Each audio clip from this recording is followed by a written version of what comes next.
Mainit na balita, tumanggi si Davao City 1st District Representative Paulo Duterte na humarap sa Independent Commission for Infrastructure kaugnay sa investigasyon sa flood control project sa kanyang distrito.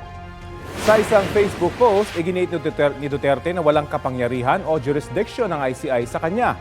Anya, binuo at bahagi ng executive branch ng ICI at may separation of powers ang executive at legislative branch. Wala rin man daw siyang maisasagot tungkol sa issue sa budget insertions dahil hindi siya bahagi ng House Appropriations Committee. Sa halip na si Duterte, mas dapat anyang imbestigahan ng ICI ang First Family, si dating House Speaker Martin Romualdez at si dating Congressman Zaldi Co. Ang imbitasyon ng ICI ay kasunod ng hiling ni ACT Teachers Party List Representative Antonio Tino na imbestigahan ng mahigit 4 billion pesos na halaga ng flood control project sa distrito ni Duterte mula 2019 hanggang 2022. Nauna lang sinabi ni Congressman Duterte na handa siyang maimbestigahan dahil wala siyang tinatago.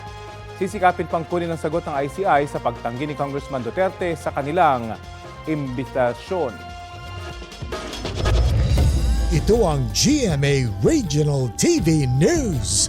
Pasintabi po, isang naaagnas na bangkay ng lalaki ang natagpuan sa loob na isang kotse sa Talisay, Negros Occidental. Ayon sa pulisa, nakita ang bangkay sa driver's seat ng kotse sa barangay Efigenio Lizares. Iniulat yan ng mga residente matapos nilang matukoy na galing sa kotse ang masangsang na amoy. Ayon sa may-ari ng kotse, matagal nang hindi ginagamit ang sasakyan. Kinumpirma rin niya na walang lock ang sasakyan. Sabi ng pulisya, posibleng binalak ng lalaki na nakawin ang kotse. Hindi pa tukoy ang pagkakakilanlan ng bangkay. Patuloy ang investigasyon.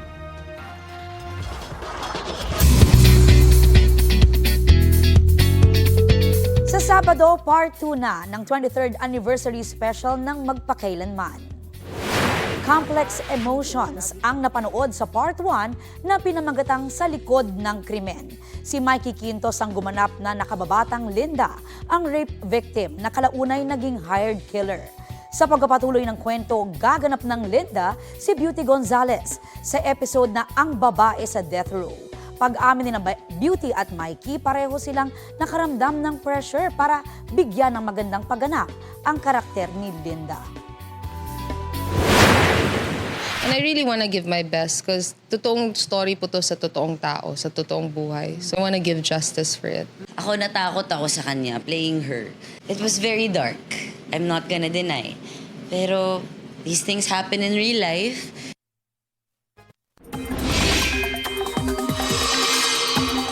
Update po tayo sa lagay ng panahon ngayong bagyo na ang LPA sa loob ng PAR. Kausapin po natin si Pag-asa Weather Specialist Charmaine Varilla. Magandang umaga at welcome sa Balitang Hali. Yes, magandang umaga din po sa ating lahat. Ma'am, nasaan na ho ba ang lokasyon ng bagyong Wilma sa mga sandaling ito?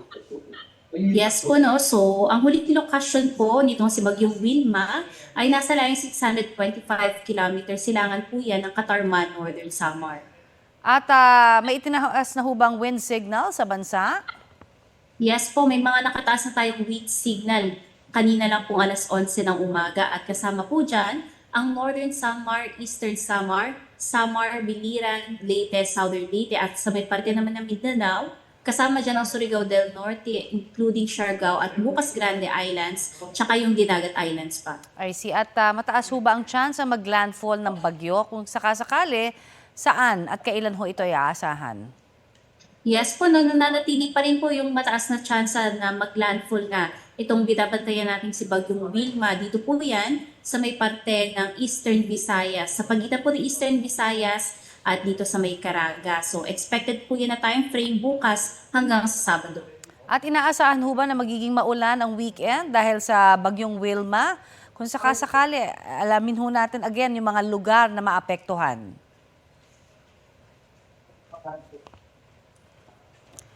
Ma'am Charmaine? Babalikan po natin si Ms. Charmaine Varilla, ang ating weather specialist mula po sa Pag-asa.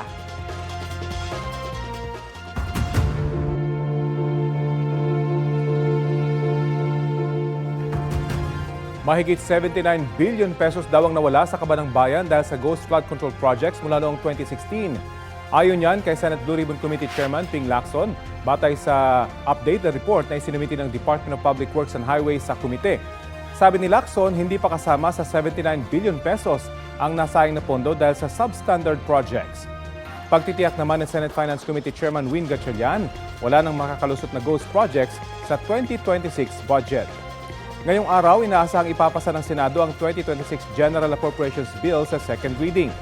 Sa susunod na linggo naman, target simulan ang pagpupulong ng Bicameral Conference Committee. Sa iba pang balita, isang bahay ang nasunog sa barangay Tandang Sora sa Quezon City. Nakaligtas po ang dalawang umuupa sa bahay. Balitang hatid ni James Agustin. Nabulabog ng sunog ang mga residente ng isang village sa barangay Tandang Sora, Quezon City pasado alas 2:30 na madaling araw kanina. Itinaas ng Bureau of Fire Protection ang unang alarma. Hudyat para rumisponde ang 12 fire truck sa lugar. Ayon sa mga residente, mabilis na kumalat ang apoy sa bahay. May narinig akong sumisigaw, tulong-tulong. Ayun, nagdali-dali akong lumabas. Tapos ayun, nakita ko na may sunog na pala sa kapitbahay. Actually, lumalaki na siya. Tsaka nakikita ko na yung mga apoy sa loob. May sumisigaw na dyan sa labas na press, may nasusunog. So yung anak ko rin, kinatok ako. So pagkalabas ko nga, nakita ko may usok na. So tumawag na ako sa 122. Ang problema, yung bumbero iikot sana sa kabila. Hindi makadaan dahil may mga naka-double parking dyan sa likod. Kaya isa lang ang nakapasok dito. Napula ang sunog matapos ang halos isang oras. Ligtas na nakalabas ang dalawang umuupa sa bahay. Ayon sa BFP, natupok ang isang bahay. Iniimbestigahan pa nila ang sanhi ng apoy. Malaki na yung apoy, kaya naubos yung loob niya ng bahay. Pero ang maganda dito, meron kaming fire hydrant dito. Kaya continuous na supply namin ng tubig. Kaya hindi kami masyadong nahirapan sa operations. Inaalam pa ng mga otoridad ang kabuang halaga ng pinsala sa ari-arian. James Agustin, nagbabalita para sa GMA Integrated News. Abiso sa mga mamimili, tumaas ang presyo ng galunggong sa ilang pamilihan sa bansa. Ayon sa Department of Agriculture, kulang talaga ang supply ng galunggong kaya mataas ang presyo. Sa Mega Q-Mart sa Quezon City, 280 hanggang 320 pesos ang kada kilo niyan. Sa Kamuning Market naman, hanggang 400 pesos kada kilo ang frozen galunggong. Lalo pa yan nagmahal kumpara sa average price ng galunggong mula noong November 24 hanggang 29 na batay sa monitoring ng Department of Agriculture. Mungkahi ni Agriculture Secretary Francis Cuchu Laurel Jr., maghanap na lang ng alternatibo sa galunggong. Kung ganyan kamahal yun, magmanok na lang kayo, mag-ano nila, di ba?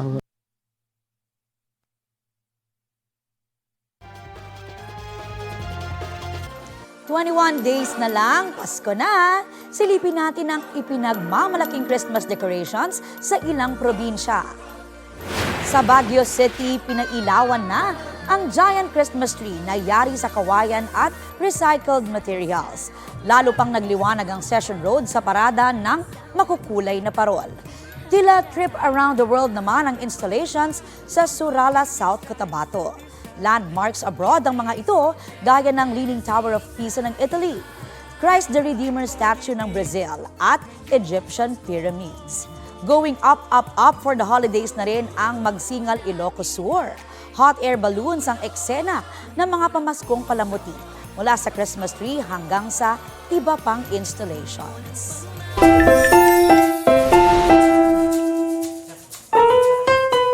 For today's video, bida ang kwelang mag-ama from Taytay Rizal. Dahil po yan sa kanilang good vibes na content. Mukha kasing nagmanang anak sa kakulitan ng kanyang daddy. Ayan, sa viral video, pinapainom na ni Adam sa kanyang daddy Joe ang kape nito dahil natutunaw na daw ang yelo. Pero dead ba si daddy? May take two si Adam pa niyan, si kay daddy. Oo. Di ba? Sweet sana ang pag-abot niya sa kape. Kaso daliri ni Adam ang ipinasok sa bibig ni daddy. Kaka-cellphone kasi yan ni daddy. Kaka-cellphone mo yan Parehong napangiti na lang sila sa kakulitan. Ang video na yan, benta sa netizens na may mahigit 1 million views na sa TikTok. Kaya naman certified Trending! Kaka-good vibes naman talaga.